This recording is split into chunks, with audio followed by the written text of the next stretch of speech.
I think we need a real clear idea of the operating budget and expenses on a month-to-month, that's for sure, as we go forward. There's nothing, and that's up to the board to be sure that that is known and aware to everybody. It should be done. It might be that Peace and Justice Center has to go into sort of a low operating mode for a while until the fundraising issue can be solved. I mean, it might mean cutting back on a lot of things and expenses until we can regroup this and get it together. And I think the point of which a lot of people are saying is I think that a plan would be to rely upon the membership with ideas just like what the lady over here has said. People have a lot of ideas and things that can do to help on this. I want to go jump back and finish my idea and talk about that mortgage idea. I assume it has not been processed or applied for, or we not have any obligations for a loan. That's right. But I just wanted to point out to the board that the State Nonprofit Corporation Act governs the transaction of assets of nonprofit corporations in the state. It's not just something a board can willy-nilly come up with the idea of doing. The Nonprofit Corporation Act says that every member of the organization is entitled to vote on that, probably at a special meeting or an annual meeting, but they all have to be notified of such an idea of exchange or liquidation of the assets of a nonprofit organization. Or a mortgage. Yeah, that's what mortgage is, what I'm trying to talk about. And it requires 2/3 voting of the membership to be able to transact such a function. So if the mortgage thing goes forward, as it is, looks like some people wanted to do it, it's a violation of the State Nonprofit Corporation Act, which puts the board of the organization at liability. So be aware of all that. Thank you.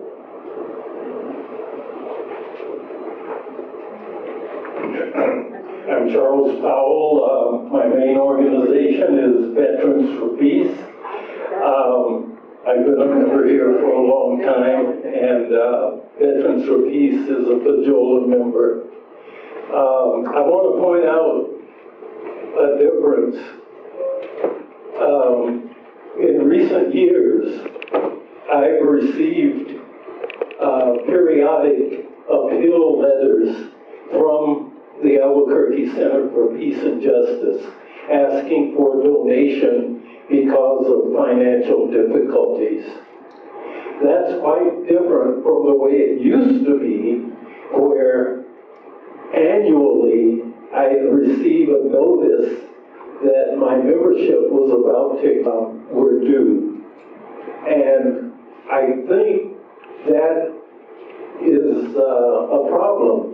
And that's borne out by a lot of people confused about whether they're even a member or not, because in recent years, it doesn't seem like the Peace Center has kept track of memberships and notifying people when they expire and keeping track of who pays.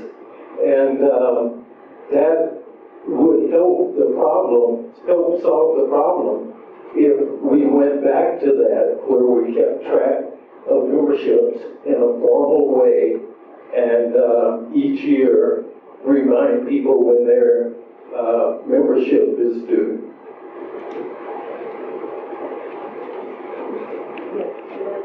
I have a proposal to make, and that is that we put a freeze on spending except for expenses that are specifically covered by specific grants.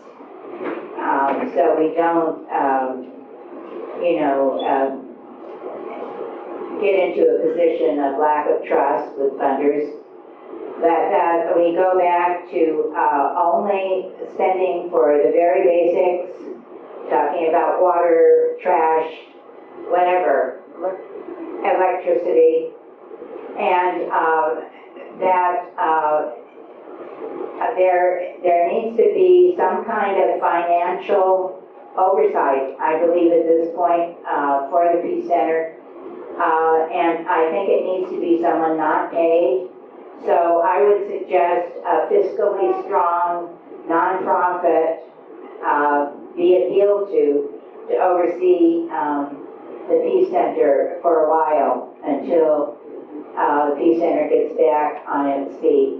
$6,000 a month when you don't really have income. Of course, that's insupportable. Thank you.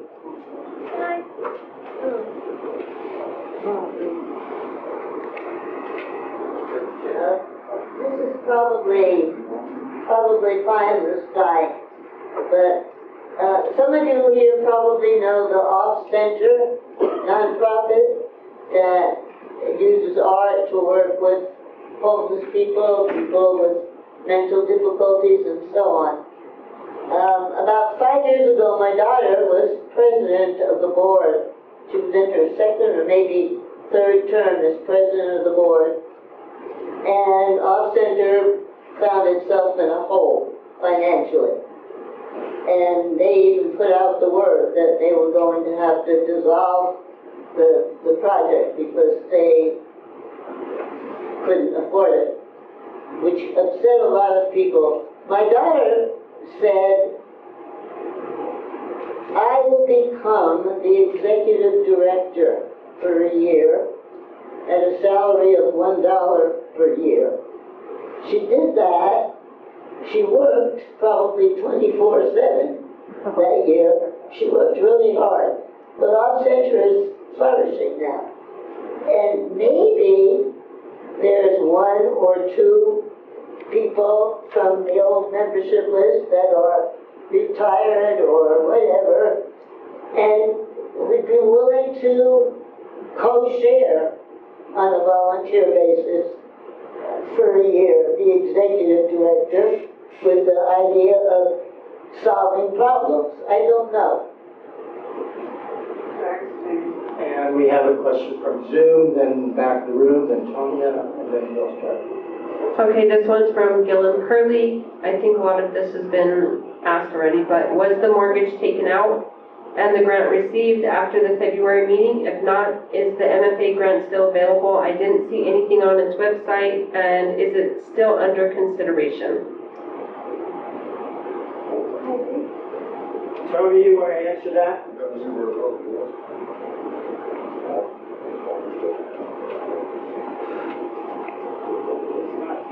No. Tony, do you understand? No, it wasn't. Thank you. My name is Willard Hunter. I'm also a member of Veterans for Peace.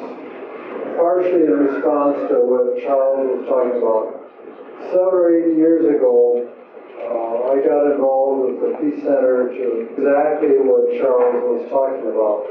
When I got here, there was a really basic, simple, inadequate database. And I built, with some help from Charles, from Jim McKenzie, a very effective database in a software called FileMaker Pro. And we had a very good assistant here named Martha. And I trained her in about an hour and a half. And she learned the software very quickly. And what the software did, it kept track of all the numbers. We had over 420 folks in the database. And the information we had was when we had all of their contact information, we had the information on their contributions, we had information on when their memberships expired. We had it set up that if somebody gave a big donation, we could automatically generate a thank you letter from the database. And so it worked really well. And over the last couple of years, I talked with our previous executive director and said, I have this information. My copy of the database is dated from probably 2018 or 2019. But it still has over 400 contacts in it just for individuals with the information that I just said. Plus I've got, the database has information like 92 records for Bajola members. And I have the database has the same kind of information for the Bajola members as it does for the individual members. And I've been very frustrated because I've communicated that this information is available and the previous executive director was not interested in it. Several times I talked to him, no interest. And I've sent emails recently in the last few months and no interest. And it's been very frustrating for me personally because to me, individual members and Bajola members are the heart of the organization. If we don't have a lot of paying members, this institution is condemned to expire. Just real quick, could you give your name again for the record, please? The gentleman that just spoke? Willard Hunter. Yeah, my name is Willard Hunter. I'm a member of Veterans for Peace. Okay, thank you. Thank you. One thing that I would like to say to Janet, I work with a lot of nonprofits and nonprofits who specifically do what you're saying, sort of act as an umbrella organization for other nonprofits. They all take a percentage of money. Nobody does that for free anymore because they can't afford to, because they're liable if something happens with the other group. So nobody does that for free, unfortunately. And also, for this gentleman who was just talking, Martha has been gone for several years, and we have not had anyone willing to take her place to be able to do that. We do have a lot of really wonderful volunteers, and the majority of them say, I will not do anything on the computer. So unless we get somebody in who knows how to do that and who's willing to keep it up, again, these are the problems that we have in running this organization, is if we're not going to pay anybody, then we have to have volunteers who know how to do things and who we can count on. And if we don't, then we cannot do that.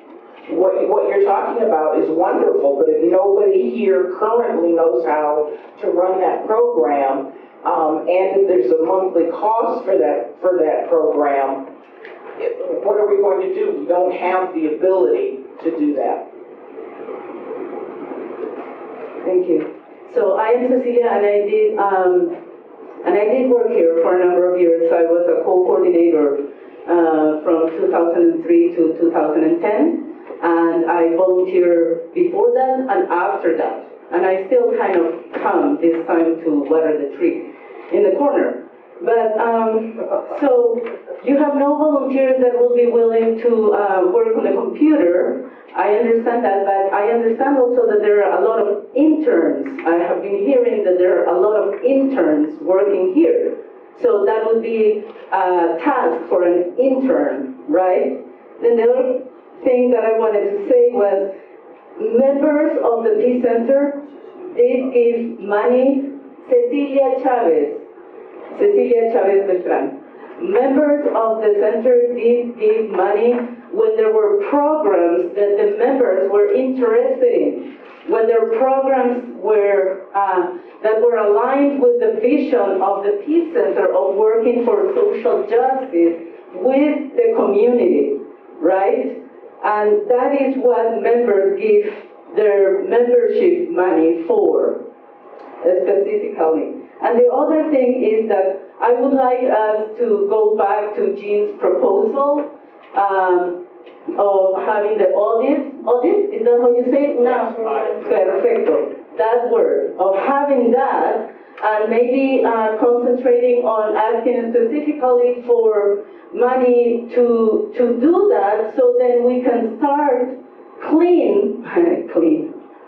Good luck there. But let's say restart, that's the word I was looking for. We can restart, right? And then with the work of the community and with the board members, but I had a last one. How many board members are missing here at this meeting right now, besides Tom then? David, oh, David Don is back there, okay, and then, so then it's just Tom, then the treasurer. Oh, Tom and Devante, so two are missing. Okay, so we have three, and the president and Susie, correct? Not on the board. Right, you're not on the board, that's why I'm calling three, like 1, 2, 3. 4. Oh, you are also, no, you're a volunteer, she's a volunteer. No, but. Yes, but he's the president of the board, that's. on the board. I said 3 plus the president plus Susie, a different way of counting. I know. She's just counting how many. I know. I'm going to put myself on the list here.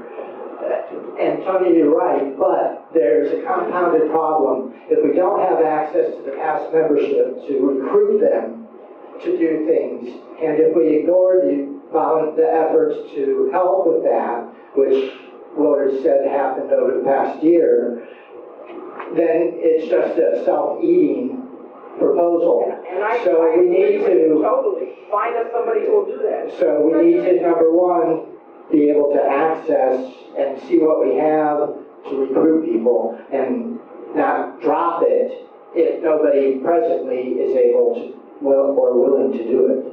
Then how do you get it done? Well, you keep on asking and recruiting.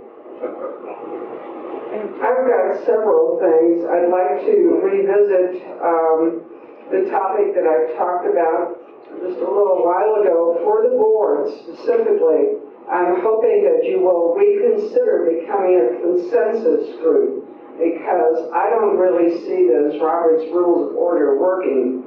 And having people on the board being disenfranchised and their opinions not respected, that doesn't sit well with me. I'd also like to go back to what Janet Greenwald just said. I second the motion to do a freeze on money spending, since there's obviously no money to spend. Then I have another question. I understand there's a small lien against the building. Even a small lien would prevent anything going forward, I believe, on a mortgage or a loan application or something like that. And there is one other thing very close to my heart, which is not related to finances, and I would like to bring it up here and remind everybody, some of you remember this. There is a standing rule at the Peace Center that if there is conflict between an individual and another individual, or an individual and a group, or an individual and the Peace Center, mediation is required. An outside mediator needs to be brought in to mediate that conflict. And the reason that I'm bringing it up is because I understand that there have been people banned from the Peace Center. Now, if people are being banned because there is potentially a violent person coming into the Peace Center, which has happened, and I know that for a fact, there is no question that person will be banned and the police will be called. But to ban members of the Peace Center and not go through the mediation process also does not sit well with me. So I'm bringing it up because it has been a standing rule for years, and I would like that to happen.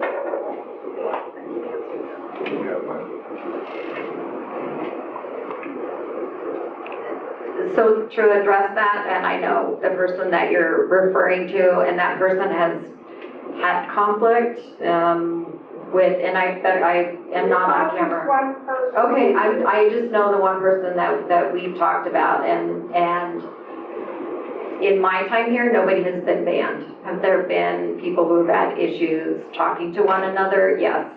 People have said to me they were banned. I know, and I'm telling you, if it's the person that the only person I know that has said that to me, they are not banned. I see that person weekly. I know, we talked about Right. that, but it's more than one individual. Okay, then that other person I'm not aware of, and certainly if you let me know, that's something that we can bring forward. I brought it up so that everybody would remember that this rule exists. So, sorry. I just wanted to say that I think Tanya is right, that most, if you, wanted supervision of the Peace Center by another nonprofit, that they would charge, what they do is they charge 5% of the money that comes in. So that means that there's money coming in, and people know that it's in a holding, that nonprofit would just hold on to it. They weren't expending any of that money. The board would do the expenditures. And I do want to say, as far as people being banned from the Peace Center and being accused of racism, I know that has been going on because I've talked to, as Hildegard has, with several people. And I want to say that my home organization, CARD, broke apart along racial lines in the 1980s. And CARD put $1,000 toward racism workshops, and I took them all. And my understanding is that we are all racist. We're all racist. And there are people that are working on their racism, and there are people who are not. And when you break off a relationship with someone because they are not working on their racism, what happens to that person? They go out in society and they are going to keep being their racist selves. If they're with people that are at least working on their racism, they're less likely to do harm. And I just want to say that I studied with Roberto Chenet, and he was one of the wisest and gentlest people I've ever known. So I just wanted to put that in there. And there's also some people who perhaps haven't been banned but feel that they've been pushed out. And so those are some of the issues that perhaps could be addressed later on too. I haven't heard anything said about this space. There used to be 3 or 4 tenants in here. I think we're the only one right now. Is that right, Tanya or Sue? Is that correct? Are we the only tenant that's paying? No, that is not correct. Who else is paid? We actually have 2 organizations that come in on a weekly basis, and they pay for this space. We have another religious organization that comes in, they pay for the space. So, Another religious organization? Which one? what do they call it? Something Mountain. Okay.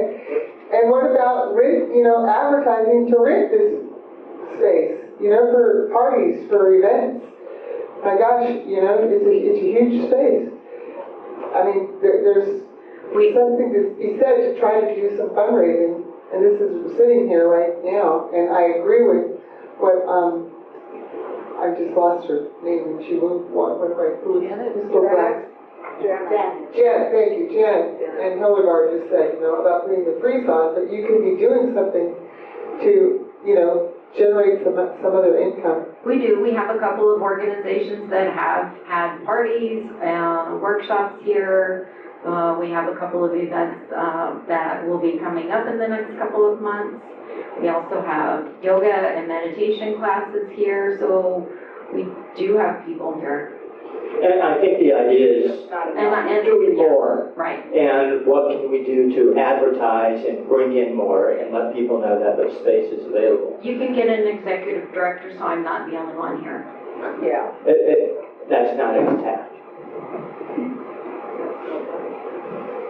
My name is Sherry, and I'm sure you all have probably already have it going on, to do some art auctions of people donating things, items to help with whatever we've got going on to keep things solid, and I'm sure you have that happening.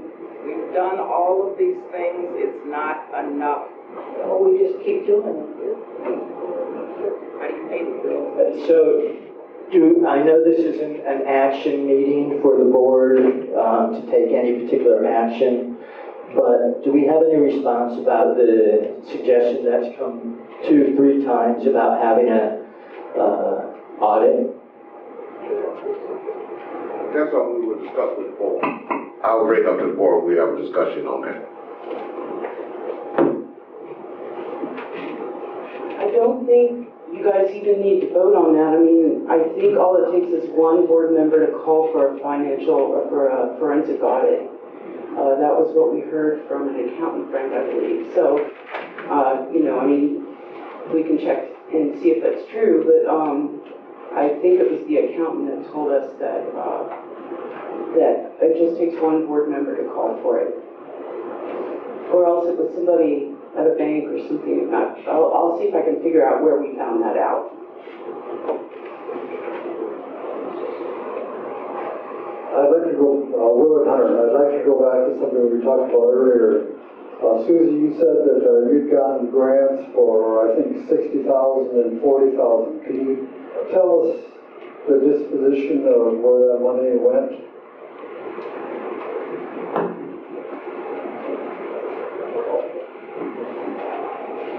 This on my report. I can tell you that, we had, something I have right in front of me. Part of the grants went to salaries, some of it went into operational. I can break that out. I don't have those numbers right here in front of me. I can tell you that I know that the Future Focus Education Grant, which was $20,000, some of that went to offset my salary. Most of that went to offset my salary. Some of it went to help transport the interns by using Uber cards, by purchasing supplies and materials for the work that we do with them. Let's see, what else? We had $3,000 resist grant, which went directly, please don't take my picture. Oh, you're not there. Okay, I'm going thank you. Okay, thank you. The resist grant went straight into general operational accounts. The $4,000 LUSH grant went straight into operational money. I'm losing my math now. There was a Comcast RISE grant that we didn't receive funds from, but we received computers.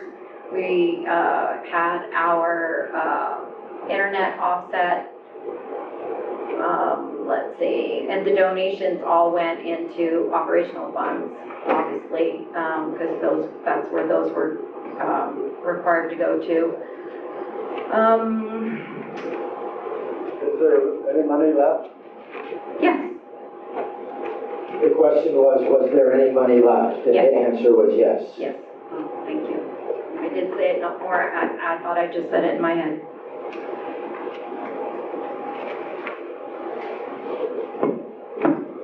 And we have a question from Zoom or a statement.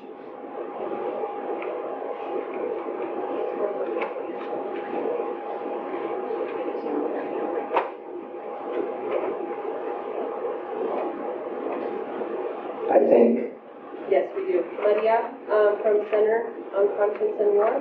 Maurice and Tully. Can't hear. Hold on one second.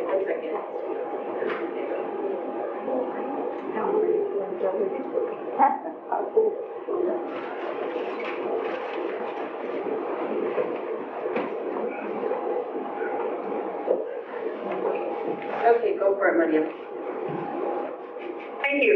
So I would like to, as a longtime supporter, former staff member, I would like to hear from our board and staff about when you came to either staff or leadership at the Peace Center, and what programmatically, and please speak specifically, did you find interesting and that you gravitated towards, and what did you hope to accomplish programmatically? Again, please speaking specifically, as a staff or leadership member at the Center for Peace and Justice. And Susie, I'm just wondering, when you say things like offset my salary and operational expenses, can you give some specifics, like programmatically? I really think it's important what Cecilia Chavez said,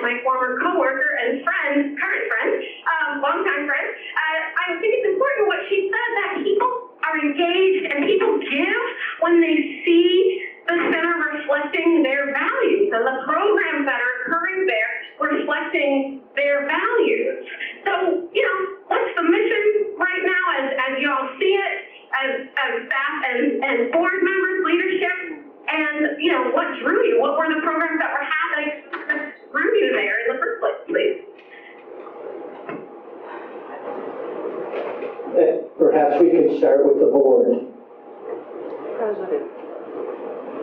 Tony, you want to address that? What objective be to the board, is that where you at? The questions that she just asked about what drew you to the board, what you see as the mission of the center, and what programs do you want to be seeing here? Well, what attracted me to the board right here was opportunity to get this facility more involved in the community, things that I do in the community and which I've been doing for the last 15 years. Such as? You know, working with schools and in the community. It ain't gotta go through all that, you know, because I do a lot of things out there, because I work with the Department of Senior Affairs, I work with schools, I work a whole lot of things out there. I'm part of the city, I work with the veterans, I work with a whole lot of agencies, so we don't go through all of them. But it's just to give this center an opportunity to reach out into the community more and become more visible. That's why I joined it. Now, the mission I hope to see is for us to do this outreach out there, to really get out there and put our name out there. Other board member? David, would you like to let us know? Well, I've only been on the board since January, so I'm still in the learning curve. You'll have to put it closer to your mouth and take your mask off. Yeah. So, you know, my concern is the future. If we go for this mortgage, and, you know, what happens after that?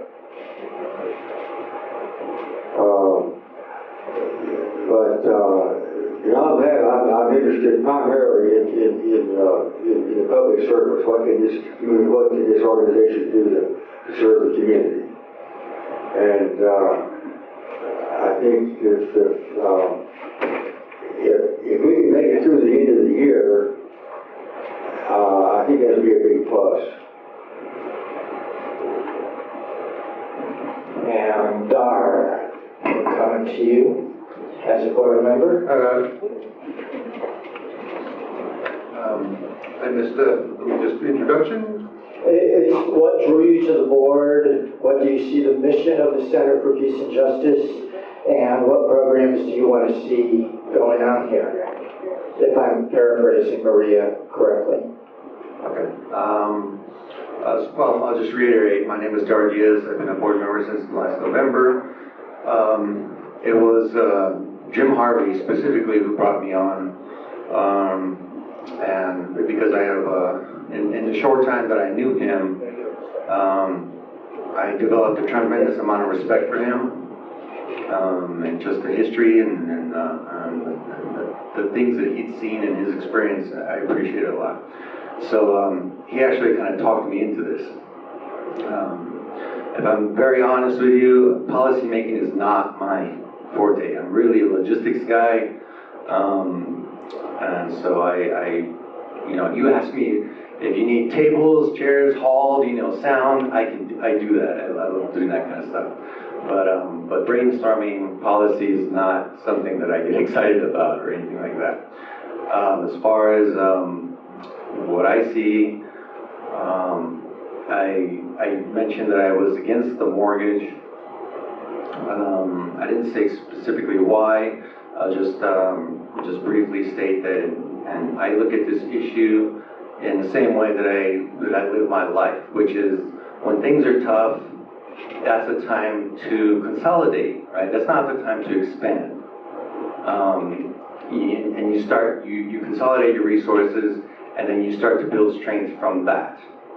And so, my feeling is, if we're in such a financial situation that we have to have a meeting like this, and we have to address all these concerns from the community, then perhaps, maybe if things are so bad, get to a point that they're so bad that we have to consider closing the Peace Center, I'd rather see that than to get into a situation where with a mortgage where we could potentially lose the invaluable asset of ownership of this building, right?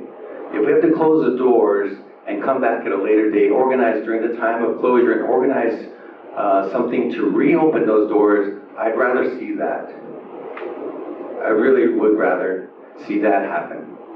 And going further, I don't feel like my personal feeling is, and you can take this wherever you want. My feeling is that this place does not need a simple revitalization. It needs a reconstitution of what this place is about and what we want it to be about. And for that to happen, I would want to see a reorganization coming from all of you people. You're the ones that have these concerns.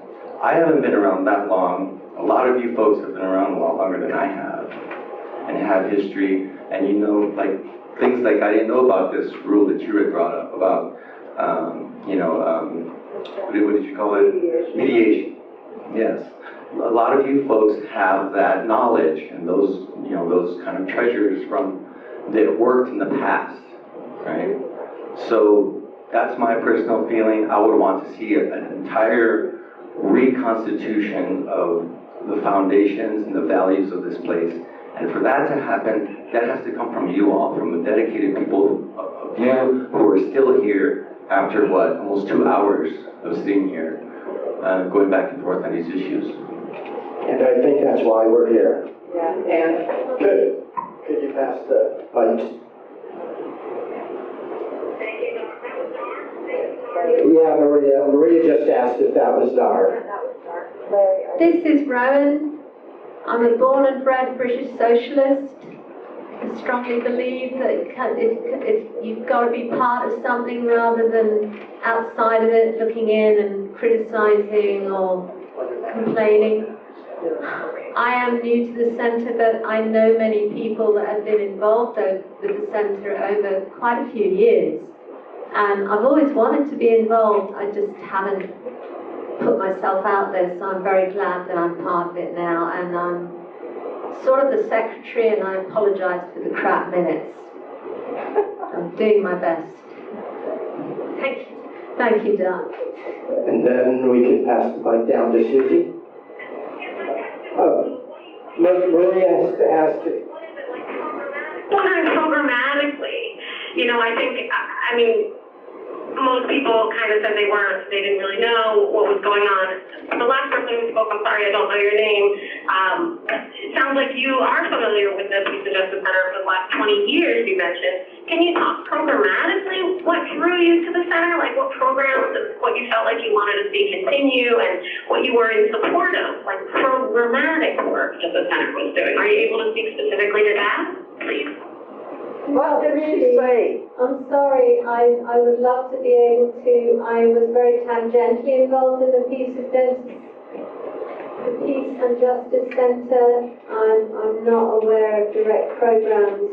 If I saw like a list of them, I know I'd want to be involved in a lot of them. I am very, very new. I'm only 2 months, 3 months in, something like that. So I'm still feeling my way.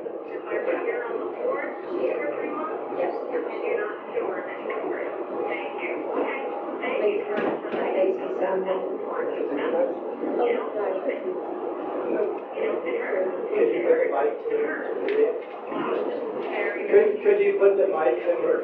Yeah. Hold on, Maria. Maria, you weren't on mic, so could you repeat what you just said? Maria, can you please repeat what you said? Go ahead, you're on speaker now. Thank you so much.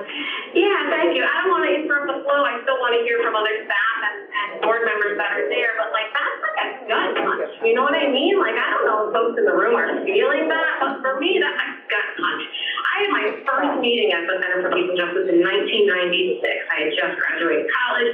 I met Janet Greenwald. I used to walk past that on my way to UNM, and I would see Center for Peace and Justice, and I thought superheroes work there. And then when I saw the superheroes, I was like, wow, that's who's doing the work. And it was all these little gray and white-haired ladies, and I have adored them my whole entire life, and they made me who I am. I mean, like when you guys come into that door in the morning and you walk past those tiles on the corner of Harvard and Silver, do you know anything about what those tiles mean? Do folks know, the current staff and membership there and leadership, excuse me, do you know anything about those tiles? You know, it's just gut-wrenching and heartbreaking to just hear that somebody who's been on the board for 2 or 3 months doesn't know what the programs are. To hear language like offset my salary. To do what though? Can you just help us get a grasp, get a foothold here about what is going on so that maybe, you know, we can feel good about raising money and rallying, you know, the hundreds of people who literally would have laid their lives down for one another for so many years that worked and you know, attended events and were built that community that you guys are occupying right now. Yeah. Yeah, thank you. We did not understand anything that was said.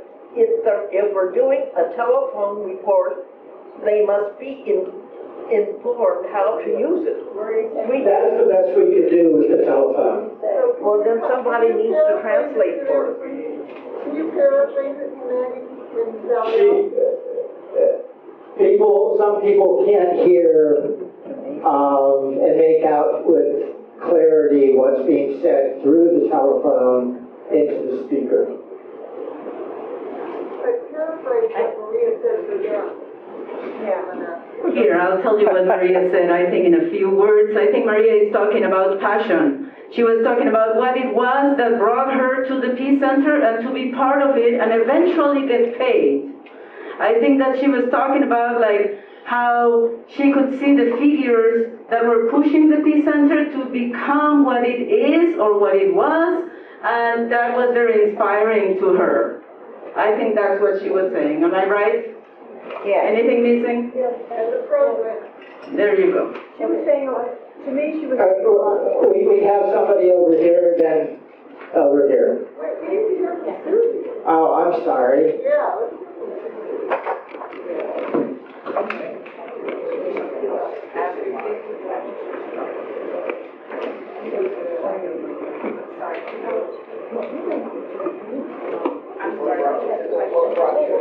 What brought you to the Peace Center? What is the passion, or what's your passion for the Peace Center?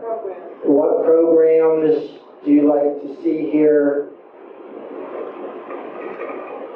Why are you here, and where's your heart with it? At this moment, no, I'm just joking. I got involved with the Peace Center during protests, which is how I know Tony and some other people around here, and Tanya. I am passionate about restorative work, about restorative justice. I am passionate about community, both inside these four walls as well as outside the four walls. I've been working in the International District for many years. I've been working with youth for many years.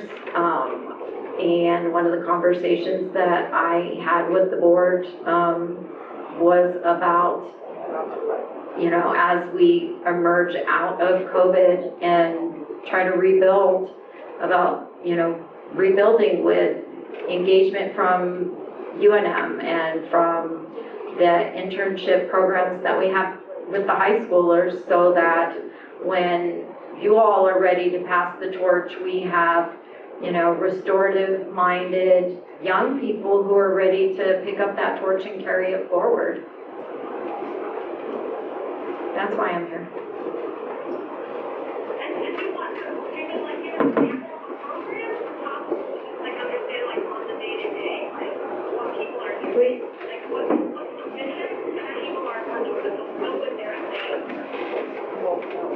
is asking that Maria, the programs that Yeah.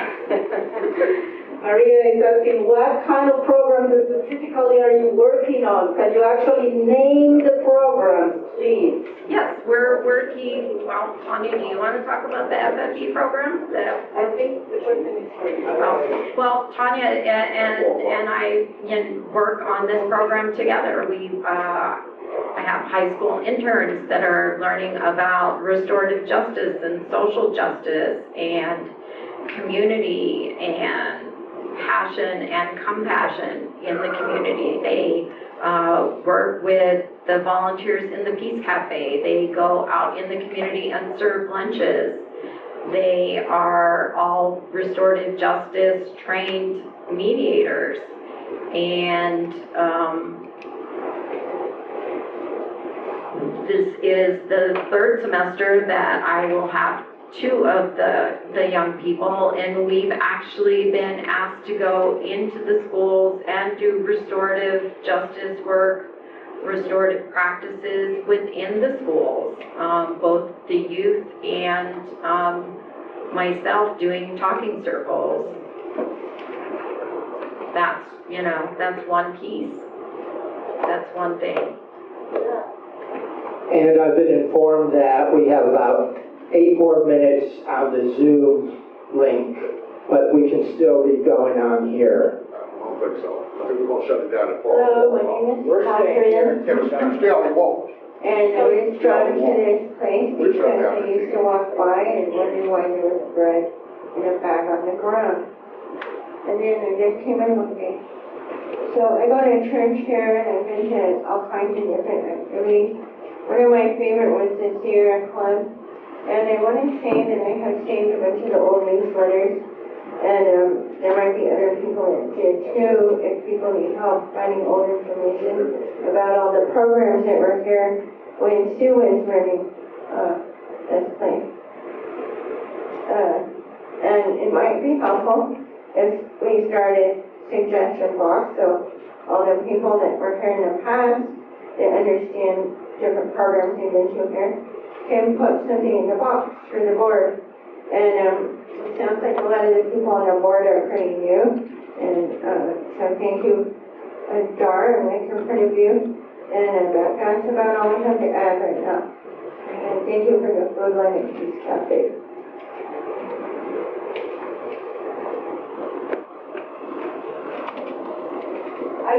I see people here who care deeply. You're the name.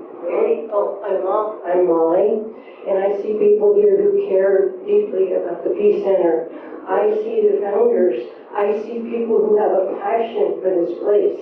I see people who are trying to make something happen here. I think instead of talking about this and being troubled, why don't we figure out a way to come together and make this what we hope it can be, and maybe there's some new ideas. Why don't we all come together and make this Peace Center what it should be and what it was, and not have all this dissension. This is our moment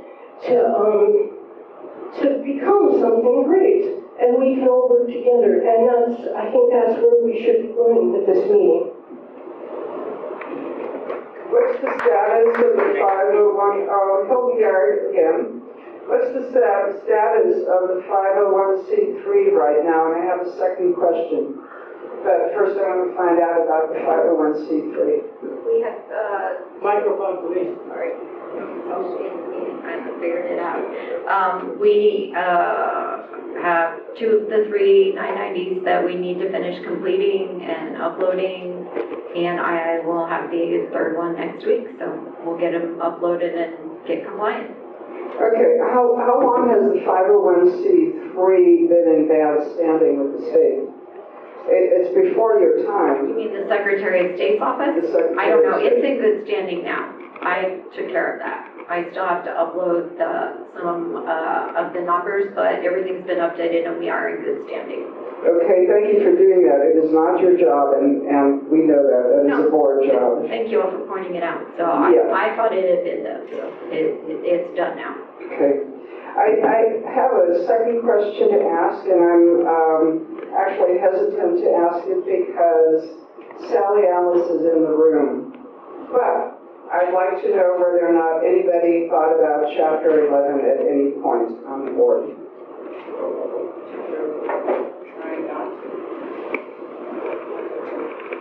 Anybody from the board want to answer that? I don't know if we would qualify for Chapter 11, and I'm not an attorney, if we have this building as an asset. I don't know, but I don't know. But how about somebody from the board? Does anybody from the board want to answer? Nobody wants to answer? Nobody's Oh, spoken on it that, before. that has never arisen to us, that never came to us. Okay, from the board, they said that they haven't discussed that. It's never even a thought of that. I haven't heard any discussion about bankruptcy, but one thing I would like to say, I've had several conversations with Maybe Susie. take down your mask. No, sorry about that. I've had several conversations with Susie, and I think I'm very impressed. I think she's very knowledgeable. One of my questions was, have we had a really hard look at the real cost of AUE's projects? And the answer, I think, was very definite yes.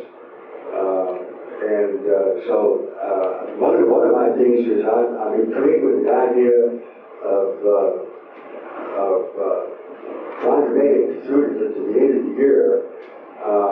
One of my concerns is, and I know we're not expected to be partisan or political, but a lot of what we do is going to be affected in the future by what happens with this next election.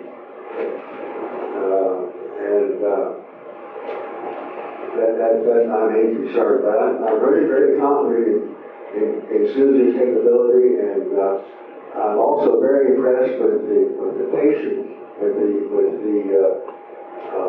the passion that some of these folks, and some of these folks have been around this organization for so long that much longer than I have. So I'm still, as I say, I'm still learning. But I'm very impressed with the passion, and I'm hoping there's some way that we can turn that into some dollars.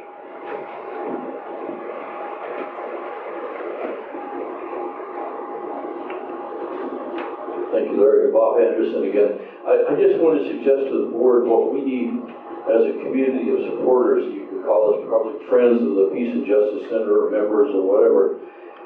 In order to go forward, it's clear that there's a financial crisis and some money is needed.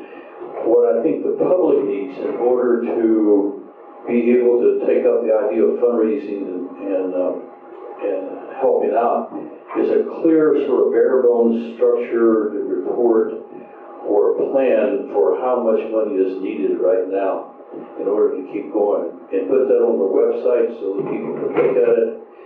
There needs to be, just speaking of the website, there needs to be a lot more information about the organization on the website than what there is now. It's too bare bones. But then we need an idea of the money that's needed right now in order to meet bills, obligations, past debts, and things like that, to go forward. So I think we need to talk about how we're going to go forward at this point and solve some of these problems. I would just like to say the State Incorporation Act and the 501c3 status is the federal thing, but at the state level, if we lose that certification, that's another bucket of worms to really dig through to try to get it reinstated. So, and it has been in arrears for about 3 years, the report's not being filed. So, and I printed it out from the Secretary of State's office, and I get two different versions, not in good standing and one in good standing. So I hope that is in good standing and we're going forward on that, but we want to avoid that pothole too.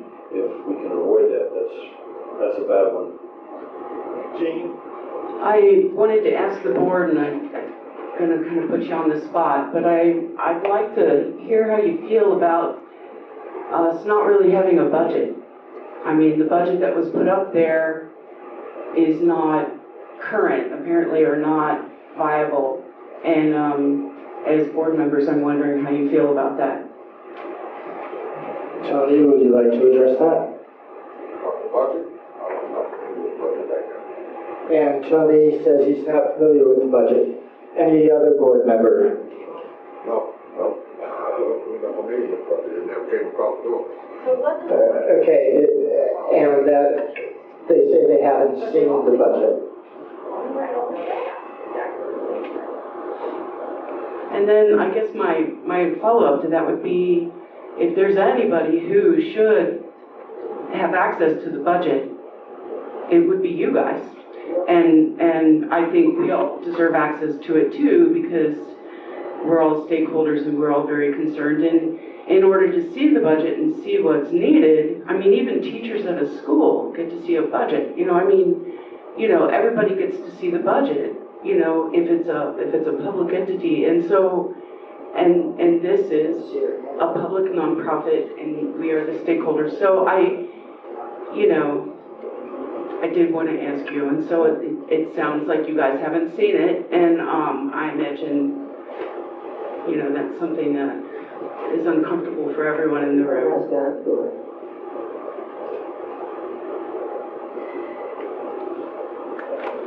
Hi, Rosemary Blanchard again, and I just spoke to somebody who was leaving, who is also a member of my faith community and was once on the board, Donna.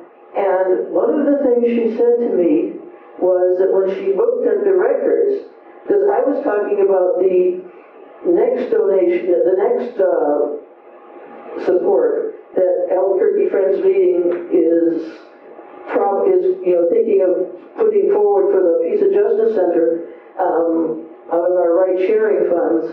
And she said that she didn't see any record of our last payment. And I'm on the Peace and Social Concerns Committee of my church, and the chair of our committee had said, the clerk, had said that this was one of the organizations he didn't get a thank you note from last year. So now, I'm in a heck of a position in that I'm supposed to report back to Peace and Social Concerns. So I will have to meet with Susie or somebody and find that there is a record of the $300 that we paid last year. Or if there is not, that there is not. But I don't even know what to say to my Peace and Social Concerns Committee, and I don't want to say something that makes them even more weary because I care about this center. So this is the kind of detail that's got to happen, folks. And Susie, I will be in touch with you just in terms of the records of my organization. But if that's at all symptomatic of not being clear records of who's given what, that's very, very serious, friends.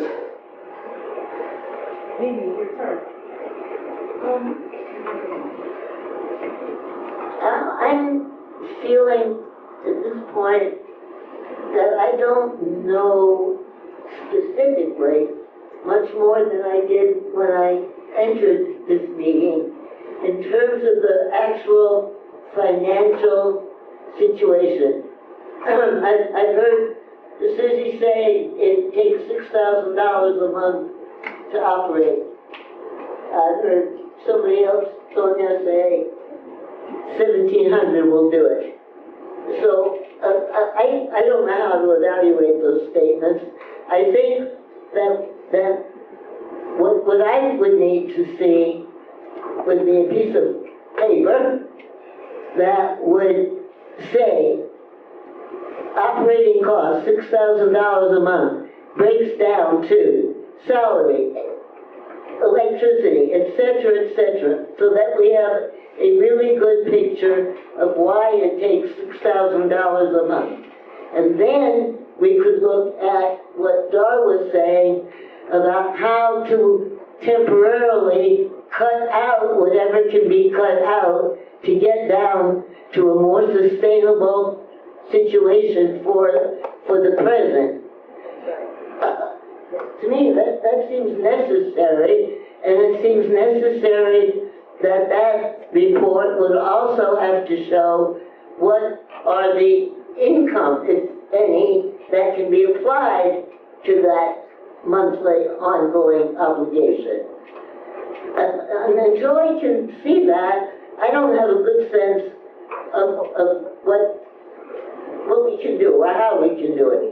The other thing, it seems to me, is that, we've been here for a good part of the afternoon, and I think something more concrete needs to come out of our collective presence. And I'm wondering if there could be like an ad hoc working committee, which would include 2 or 3 folks from the table and 2 or 3 folks from the room that could work together to try and begin to devise a plan that then could be presented when we all came back in the future, which I think we're going to need to do. Mimi, are those 2 proposals for the board to respond to?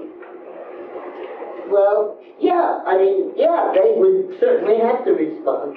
Well, it would be needed for them to respond. Tony, do you want to respond? No, sir. And that was, Tony said he didn't want to respond. Susie seems to want to respond. You can't respond to something that happened.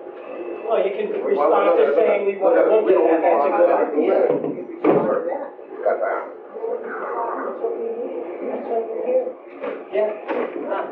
To your question, and I apologize that I don't have it here in front of me, but I do report every month to the board as part of the, I report it to the finance committee, and then that goes to the board, which also includes the monthly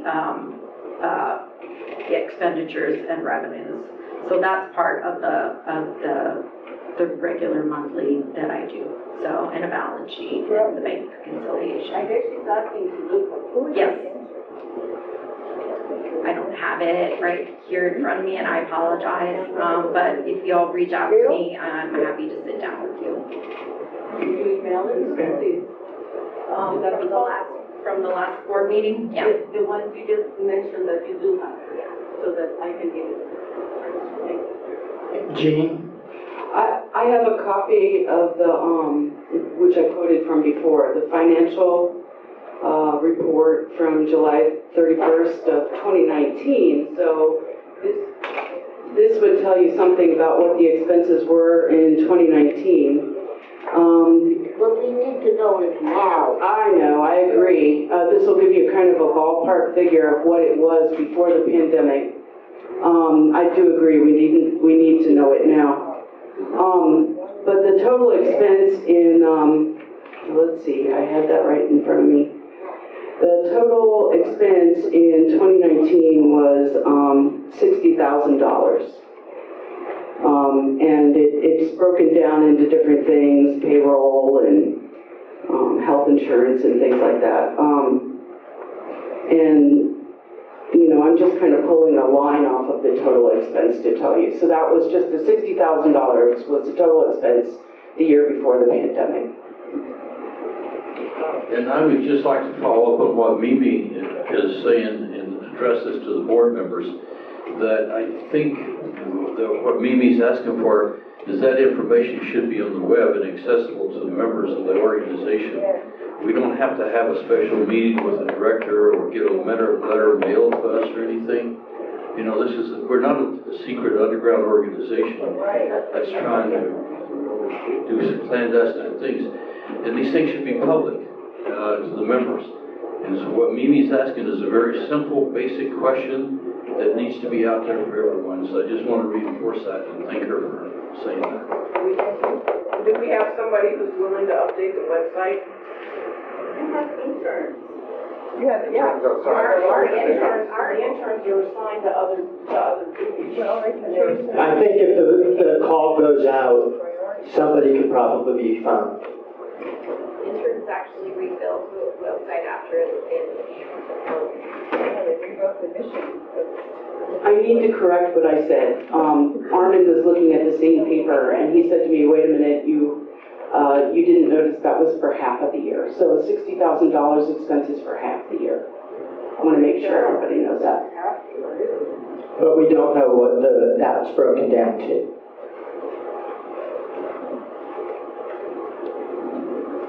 Well, it seems to me like we're in a terrible catch-22 situation here. Those of us who are willing to fundraise and come back to the center and help are not willing to do this without more clarity about how money has been spent, how money is being spent.